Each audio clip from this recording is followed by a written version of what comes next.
The title of this session is Exploration of Intersectionality and Computer Science Demographics, Understanding the Historical Context of Shifts in Participation. And our two presenters here are Stephanie Lunn, who's a PhD candidate. She just waved, a PhD candidate in the School of Computing and Information Sciences at Florida International University, working in the Learn CS laboratory under the supervision of Dr. Monique Ross. Her research interests span the fields of computing education, data science, and machine learning. Previously, Stephanie received her BS and MS degrees in neuroscience from the University of Miami, in addition to a BS and MS degrees in computer science from Florida International University. Our second speaker is Layla Zahedi. She's a PhD candidate in the School of Computing and Information Science at Florida International University. Her research interests include data science, educational data mining, machine learning and optimization, and information retrieval. Her current research focuses on educational data mining and machine learning optimization methods. And I'm going to, before I turn it over to them, I'm going to introduce myself. I felt like I was in class and I just started speaking. My name is Laverne Gray, and I'm an assistant professor at Syracuse University at the School of Information Studies, and I'm happy to be here with everyone today. And again, just please place your questions in the chat and we will address them after the presentation is done. So I'm going to turn it over to Stephanie and Layla. Hello, everyone. I'm going to go ahead and share my screen.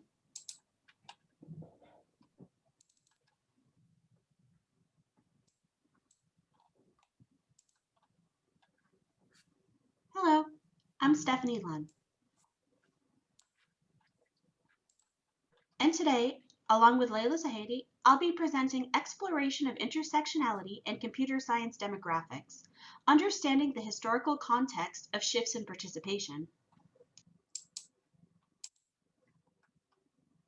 Computer and information technology occupations are projected to rise 11% between 2019 and 2029, which is a rate faster than the average for other fields.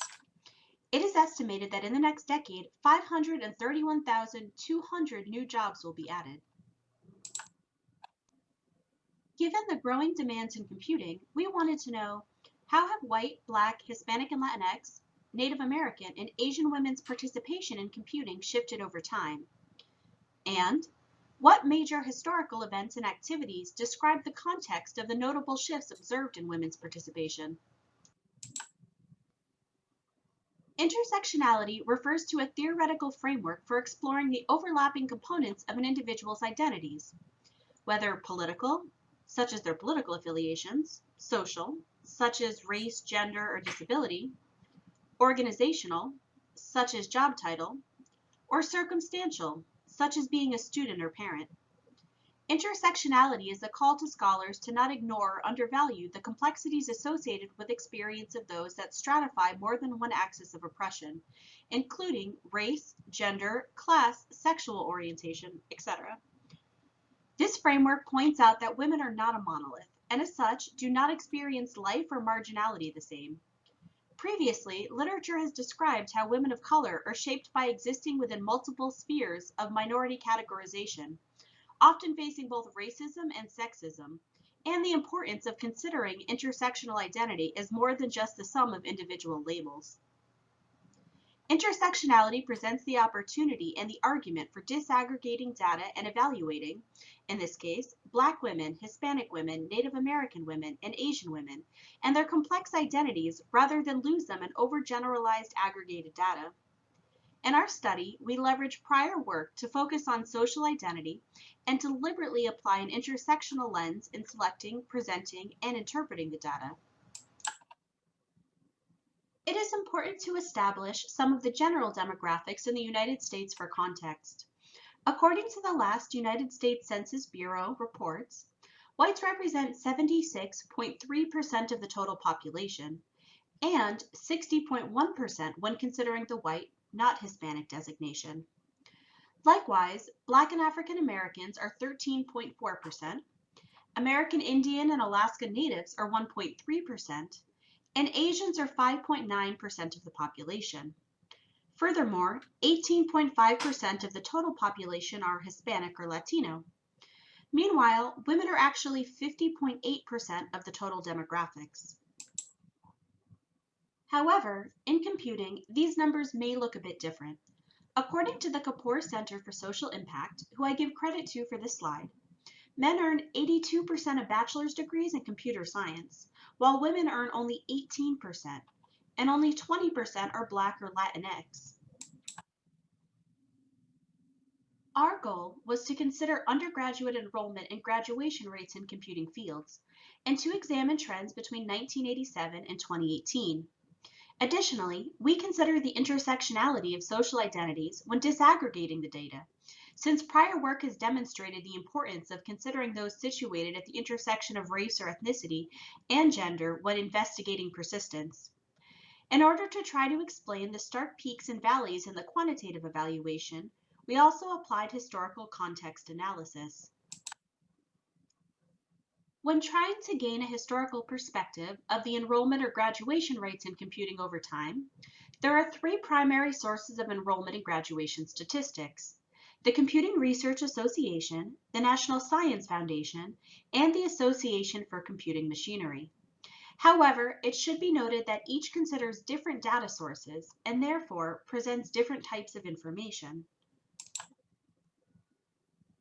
The Computing Research Association, referred to as CRA, conducts a survey annually at institutions throughout the United States and Canada to describe changes in computing students' enrollment, graduation, and employment dating back to 1984. They publish their findings in the CRA-TELB survey annually. While the participation reports are quite comprehensive and include demographic information on computer science and computer engineering students, the findings publicly available only date back to 2001, and intersectional information on undergraduates was not presented until 2013, where it is included in the 2012 to 2013 report.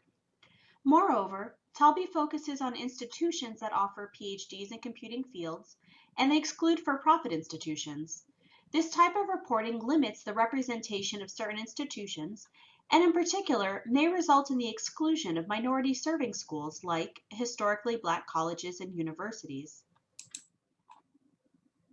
Meanwhile, the National Science Foundation is an independent federal agency in the United States that is responsible for funding a large percent of science, technology, engineering, and mathematics, aka STEM, related initiatives and research. They also collect, analyze, and present data pertaining to STEM education, in conjunction with the National Center for Science and Engineering Statistics, or rather, NCSES. NCSES utilizes data from the Integrated Post-Secondary Education Data System, IPEDS, survey, a national census conducted with institutions that receive federal funding. In 2015, the National Science Foundation published a report on graduation rates for degrees in computer science between 1966 and 2012. While they presented information on the gender of degree recipients, it was aggregated, and thus lacked the nuance of disaggregated data. The Association for Computing Machinery's non-doctoral granting departments in computing, ACM NDC, also began presenting computing demographics in 2012 to 2013 as a complement to TELB. The ACM NDC survey provides annual information about non-doctoral granting four-year institutions in computing fields, including computer science, computer engineering, information systems, information technology, and software engineering. While this survey does offer information about the number of graduates by gender, race, and ethnicity, demographics are not reported by intersectional group. Now that we've established all the ways data has been collected in computing, and that intersectionality isn't always considered, we wanted to discuss the way that we approach the problem. We use the Multiple Institution Database for Investigating Engineering Longitudinal Development, aka MIDFIELD, to gather descriptive statistics of participation in computing fields and to provide a cross-sectional look at enrollment and graduation rates of women, and especially Black women, Hispanic and Latinx women, Native American women, and Asian women. We want to note that for the rest of this presentation, the terms we use, for example, Native American rather than Indigenous people, were selected based on the conventions and demographics collected in MIDFIELD. MIDFIELD is a longitudinal database with student data from 19 different institutions and consists of records for over 1.5 million undergraduates.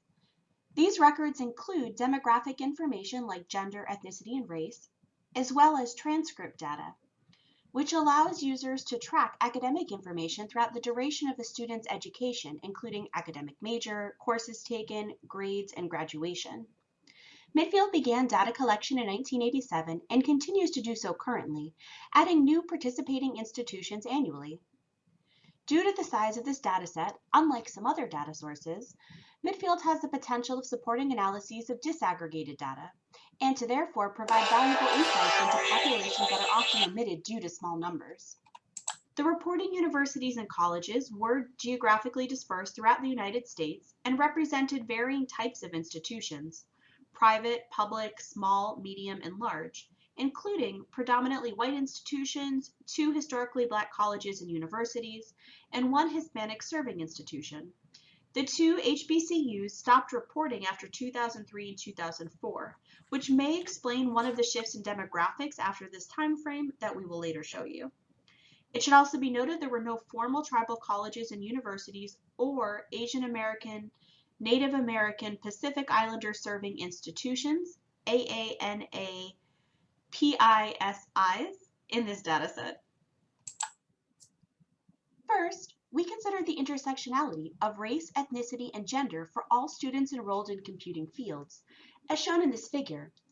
This was a measure of the enrollment where the total number of students was 42,865 between 1987 and 2018. As you can see here, the dotted lines represent women and the solid lines represent men. We then go into each intersectional group as represented by the different colors. Immediately, we can see the stark contrast to the representation of women in computing. Consistent with prior work, white men continue to represent the largest percentage of total enrollments across all years considered. Although women represent 50.8% of the general population in the United States, in computing their enrollments are far lower. Here we separate out women from different racial and ethnic groups so that you can see their enrollments a little bit more clearly.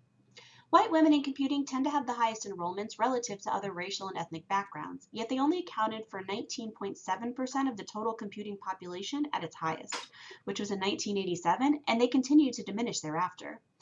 The one notable exception to this is Black women, who had the highest enrollment of any racial and ethnic group in 1991 at 14.3% of the population. This peak was a substantial increase from the initial enrollment rates of 6.6% in 1987. Furthermore, after achieving higher enrollments in 1991, Black women continued to diminish in the total population, and by 2018, numbers were down to 0.7%.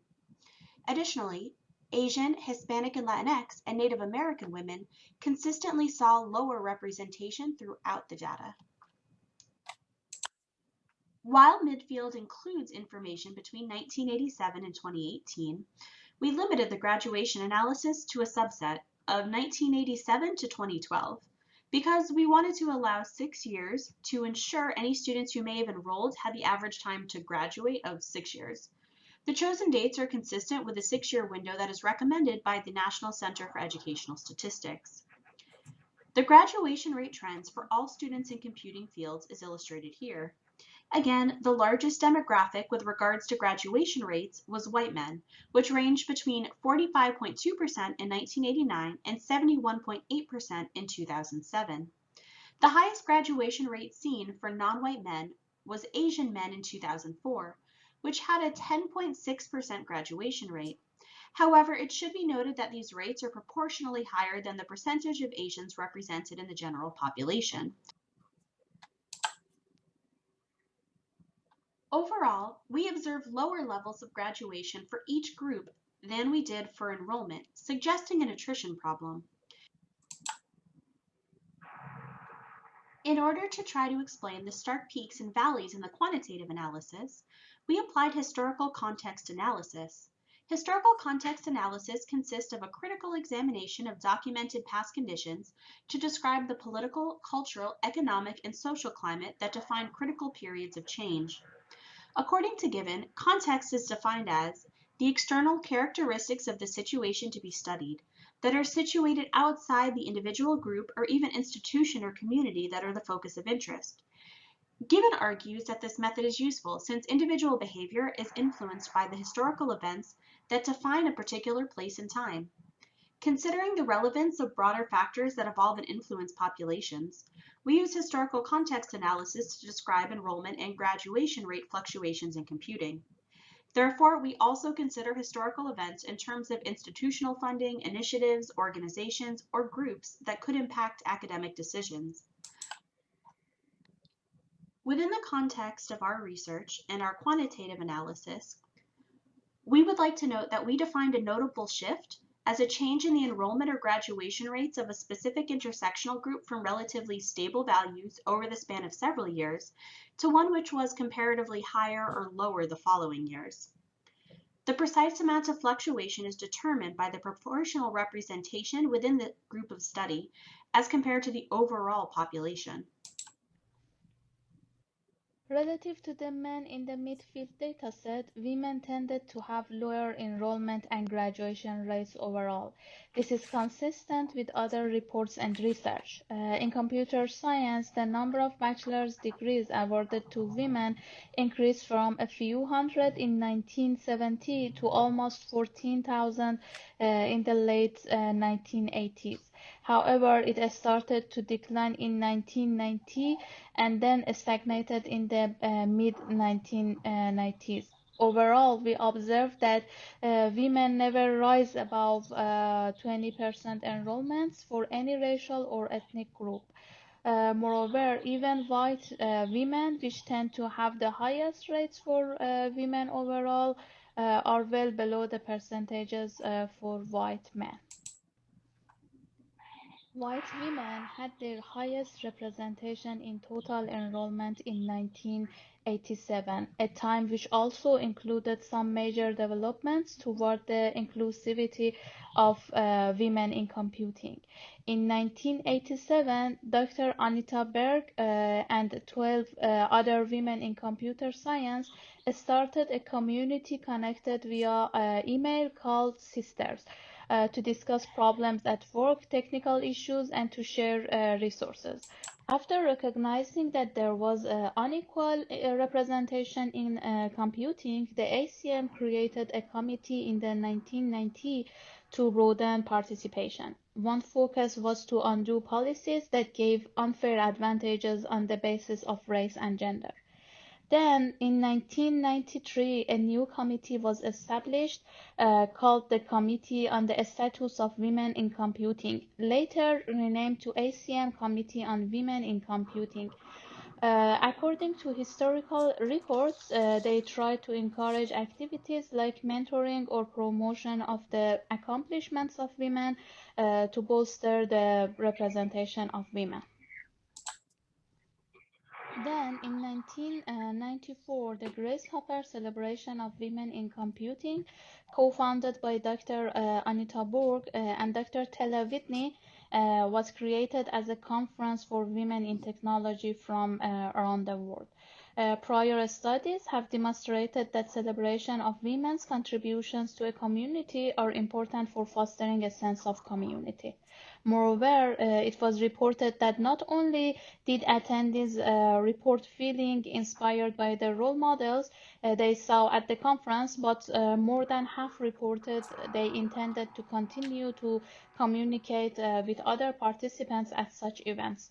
In addition, the Anita Borg Institute sought to expand internationally, which it did with a 2010 Grace Hopper celebration in India. The creation of Grace Hopper Celebration was followed by the establishment of a not-for-profit called the Institute for Women and Technology on the Xerox PARC campus in 1997 by Dr. Anita Borg, with the intent to improve women's participation in computing and engineering fields. Upon Dr. Borg's passing in 2003, Dr. Tele Whitney and the board of directors renamed this group the Anita Borg Institute. In addition to supporting sisters and Grace Hopper, they also created several workshops to help women develop skills and leadership, such as developing and running effective organizations and institutions. In addition, they held hackathons, networking events, offered career services, and created a forum for executives in technology. In 1997, the NSF also developed the Professional Opportunities for Women in Research and Education program with the intention of highlighting women in STEM fields. In 2001, this program was combined into advanced program established to support gender equity. Additionally, the ACM Richard Tapia Celebration of Diversity in Computing was first launched in 2001 as a symposium. It was established to encourage diverse networks that would allow students, faculty, and professionals the chance to connect. In 2004, the NSF also chartered the National Center for Women and Information Technology in order to improve participation of women in computing. Girls Develop It was established by Sarah Chips and Vanessa Horstein in 2010 to offer events like meetups and hackathons, as well as low-cost courses on computing topics. Furthermore, PyLadies was founded in 2011 as an international coding and support network for women with a focus on the Python programming language. In an attempt to attract girls to computing from a younger age, Black Girls Code was established in 2011. Black Girls Code is a group funded specifically for women of color by Kimberly Bryant that has mentored over 14,000 girls in the United States and South Africa. In addition, Girls Who Code was founded in 2012 by Reshma Sejani and began as 20 girls in a single state and has since expanded to roughly 10,000 girls across 42 states. Both work to help girls develop their coding skills through classes, programs, and workshops, and were created to encourage girls to pursue careers in computing fields. In 2012, the She++ conference was established at Stanford University by Aina Agrawal and Elora Ezrani to encourage women to pursue computing careers. Not only did this event include attendance from several major technology companies, but She++ went on to establish a fellowship and mentoring program for high school and college students. Minority-serving institutions have demonstrated the ability to foster a sense of community and belonging amongst diverse populations and have been lauded for their contribution to diversifying STEM. HBCUs in particular have achieved the goal of improving academic outcomes for Black and African Americans. African American students at HBCUs are less likely than students at PWIs to report feelings of isolation, racial discrimination, or a lack of social or academic integration. Furthermore, HBCUs have traditionally been a larger producer of African American STEM baccalaureate degree recipients. As of 2007, there were 89 4-year and 14 2-year HBCUs. In addition to these HBCUs, there are approximately 50 predominantly Black universities, which are defined as institutions in which student enrollment is more than half African American. In the midfield, there are two HBCUs that report, which may impact some of the enrollment and graduations numbers observed between 1987 and 2004. Although efforts have been made to increase the participation of Black and African Americans in STEM fields, numbers still remain low. Without the HBCUs, as mentioned previously, enrollment for Black women reaches its lowest levels in 2009 and is also only at 1% of the total computing population in 2012. Several groups were created around this time to promote Black and African American success, which may lead to long-term enrollments and retention, although we are unable to predict based on our present data.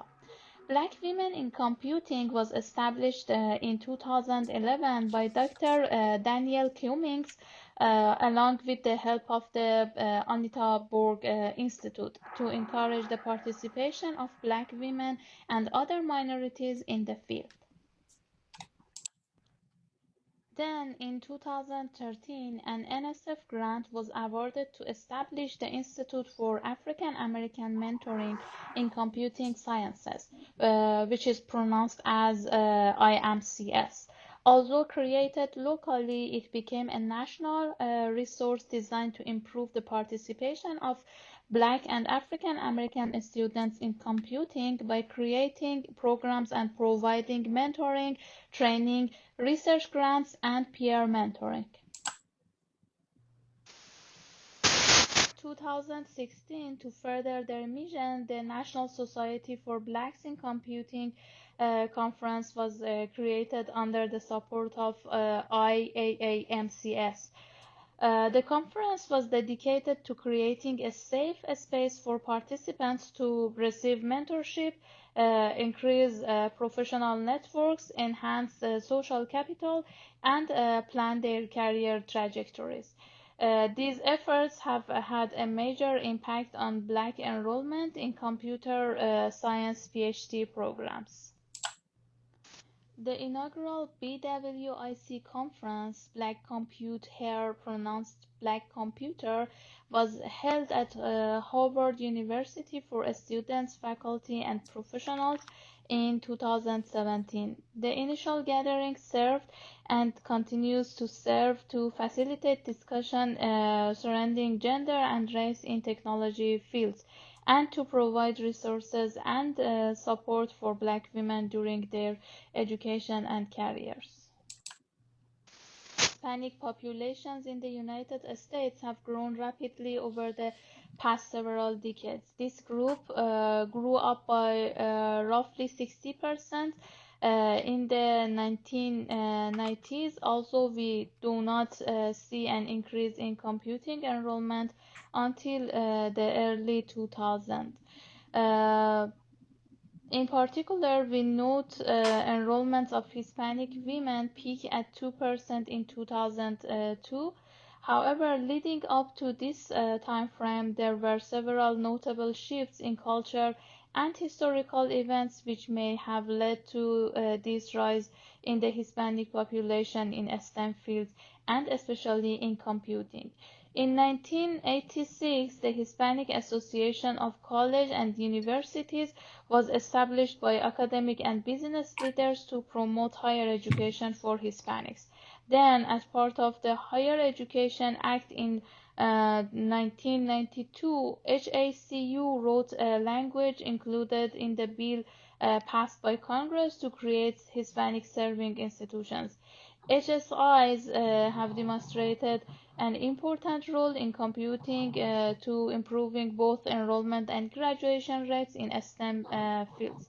At present, it's reported that although HSIs represent less than 6% of post-secondary institutions in the United States, approximately half of the Hispanic and Latin students that attend college are enrolled in HSIs. There are several times and individuals that were notable for Hispanic and Latin women in STEM as well. Dr. Ellen Ochoa worked to develop optical and computing hardware systems that were used by NASA.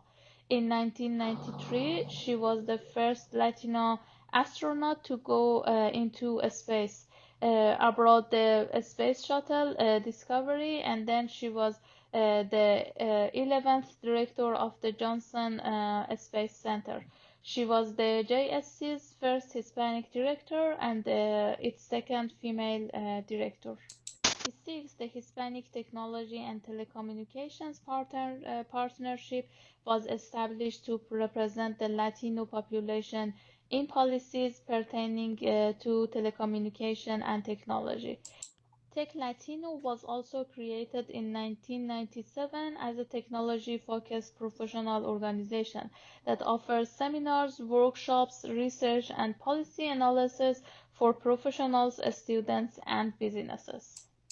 In 2006, the Computing Alliance of Hispanic Serving Institutions was founded under an NSF initiative to ameliorate the representation of Hispanic enrolled in universities and present in industry.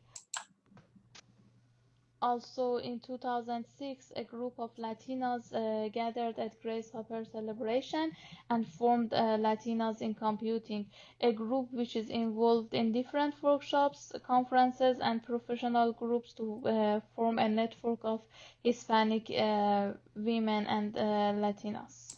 Furthermore, in partnership with HTTP, the Latino Tech Summit was established in 2016 to create a community of Hispanics and Latin individuals and companies that work in technology. There were also several professional societies created to foster a sense of community for Hispanics in the 70s, which continued to grow over time, such as MAES, which works to promote, cultivate, and honor excellence in education and leadership among Latino engineers and scientists. Also, SHPE, the Society of Hispanic Professional Engineers, was established. They serve more than 11,000 members and run 375 college and university chapters. There were also several shifts observed for Native American women. For perspective, we want to note that the demographics of Native American college or university enrollees are often a bit different from other populations. More than a third are usually older than 30. Roughly two-thirds are women, and typically these students are financially independent. In 1994, Native Americans were also granted land status by Congress, which designated tribal colleges and universities as land grant institutions, which ensured ongoing funding. Presently, there are 37 fully accredited TCUs, although less than 1/5 of all Native Americans that are enrolled in college are enrolled in a TCU.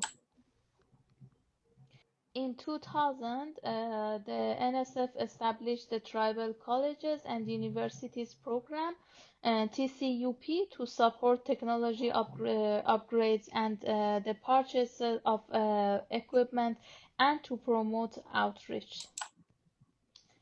Next, we consider Asian women. Asians are often reported as being present in STEM fields at a higher proportion than their representation in the general population.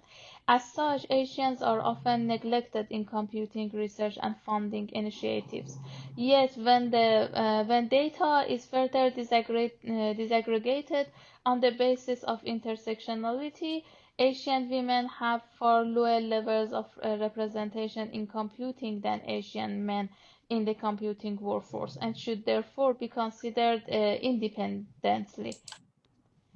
Ki-Heng Hu is a computer scientist whose work on the National Community and Networking Facility of China (NCFC) project and talks with NSF are attributed to the launch of the Internet in China. In 1994, a TCP/IP connection was set up to connect China to the World Wide Web. Madame Hu continued to develop an online presence in the country and co-founded the Internet Society of China (ISC) in 2001. In 2007, AANA PISIs were established as another enrollment-based minority-serving institution.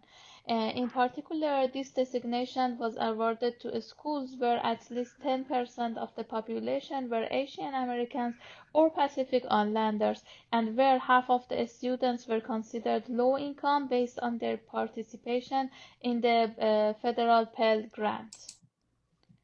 By 2016, there was 281 eligible Asian American and Native American Pacific Islanders serving institutions, which is 8% of all U.S. institutions. Of these 281, 27 are funded.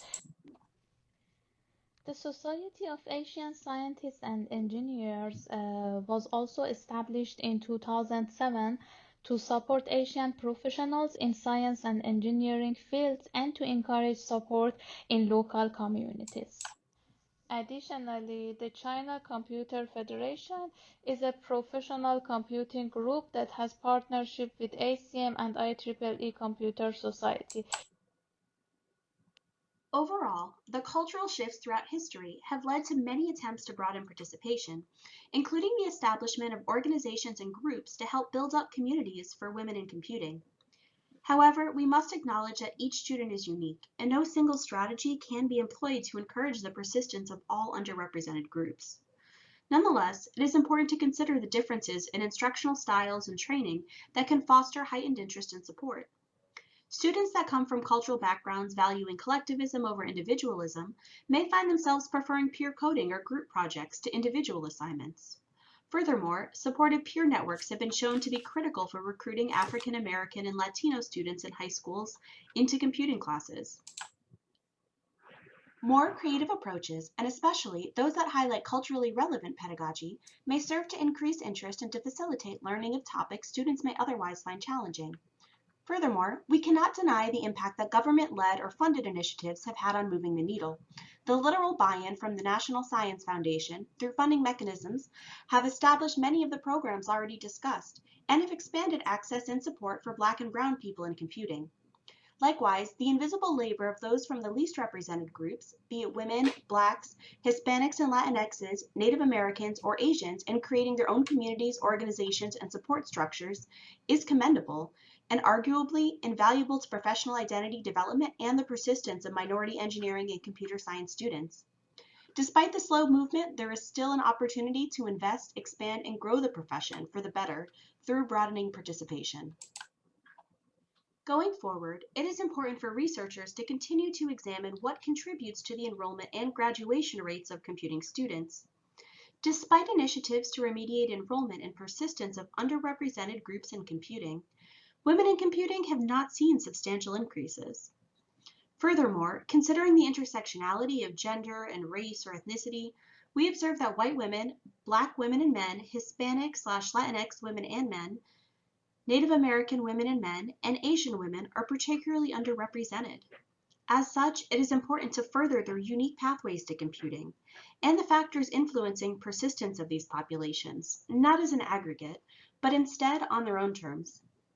Work that explores intersectional experiences could aid in finding new ways to engage and maintain these groups in computing fields.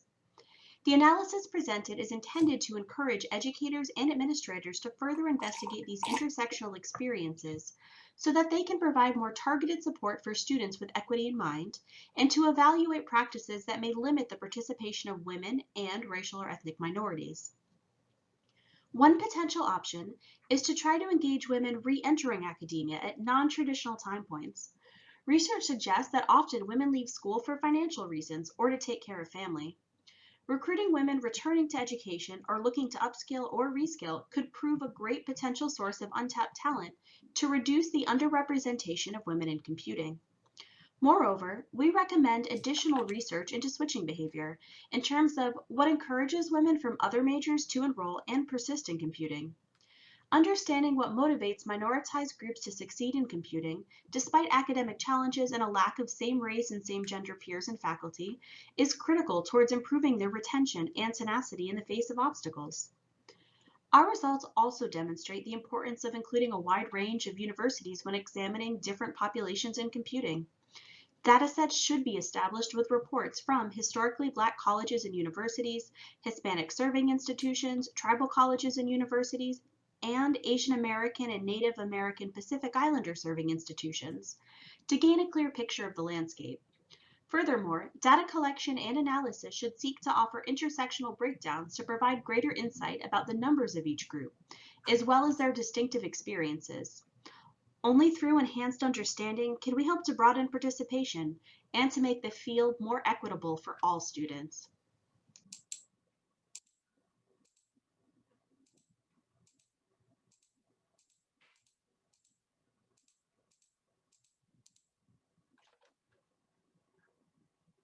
Thank you so much. It was a wonderful presentation. I believe we just have a couple minutes left and want to address the question that was asked before the session and and at the beginning of this one, coming from Amber and Terry Platt. What can women do to help other women, and especially those that are underrepresented minorities, join the tech field and or educational institutes? Thank you so much for the question. So thank you so much for the question. Thank you all for your patience. I know that was a lot of information. In regards to the answer for that, there are a number of things that you can do. Supportive communities are invaluable, it's been shown, especially to minority women who may otherwise feel like they're isolated and may not have social support. So joining groups like NSBE or SHAPE have been instrumental, it's been shown, for students to help build that professional community, to learn about what to expect from careers, to find mentorship, to help with hackathons and develop programming skills, and ask questions, seek mentors and ask friends, and build your community and know that you're not alone. Yes, thank you. Thank you. And there's an additional question in the chat from Jenny C. That can be placed in the comments and to get links to some of the Asian American associations. Sure, I'd be happy to share the ones that we found. I do want to note that one of our biggest concerns that we came across is that surprisingly, there wasn't a lot of Asian American associations. And in part, it was noted that this may be because there are so many disparate groups. There may be populations where they may speak completely different languages, whether it's Vietnamese or Chinese. And so we were actually very surprised that we not only tried to do extensive research on this, but that was one of the few populations. And in part, we suspect that that's because so often we hear that Asian women are overrepresented, but really it's Asians are overrepresented when you look at them as an aggregate. But when you separate out men and women, as we showed here today, Asian women are often underrepresented. So one of the comments in our paper is that we actually think it would be wonderful if we could see that kind of development of those programs that could help Asian women to build up their community. And that we can obviously put in the organizations that we did find, but like I said, they were fairly limited overall. Thank you. Thank you so much.